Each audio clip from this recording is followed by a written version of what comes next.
Magandang araw po sa inyong lahat. Welcome po sa Juan Katawa, kasuotan ng mga host ng It's Showtime sa ABS-CBN Bowl ngayon. Silipin po natin. Dito po muna tayo sa grupo ng Bex Batalyon na kung saan ay dumalo po si Lassie at MC Mua. Tapos dito naman po, sa nakikita nyong marami po sila, makikita nyo po, nandiyan po si Darren Espanto. Siyempre, ito pong dalawang member po ng Bex Batalyon, si Ryan Banks, si Jackie Gonzaga, si Jukes Huweta at ang kanyang kapartner.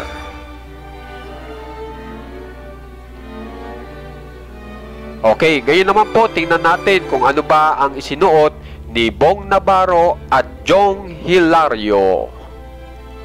So ito po si Bong Navarro kung saan ay nakapink po siya. Tapos ito po si Jong Hilario kasama ang kanyang anak.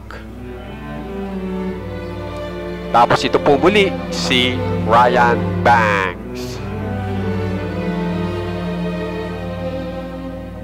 Pagkatapos naman po niyan, dito naman po tayo kina Ogie Alcacid kasama ang kanyang wife na si Regine Velasquez. Yan po ang mga isinuot po nila. Samantala, ito po si Vice Ganda. Yan po ang suot niya sa bowl. Tapos ito po, napakaganda naman po ng suot ni Darren Espanto.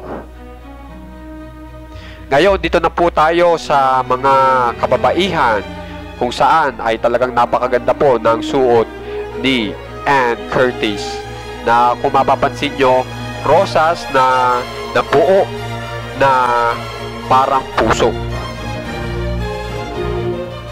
Sumunod naman po ay si Kim Chiu na kung mapapansin nyo, ang dress niya ay parang ginto. At ngayon naman po, ang sumunod po ay si Jackie Gonzaga kung sana hindi naman po nagpatalo. Napakaganda rin po ng kanyang dress. So guys, kung gusto nyo pong ma-update sa mga famous celebs ng Pinas, alam nyo na pong gagawin. Subscribe lang po kayo sa ating channel na Juan Katawa. Maraming salamat po.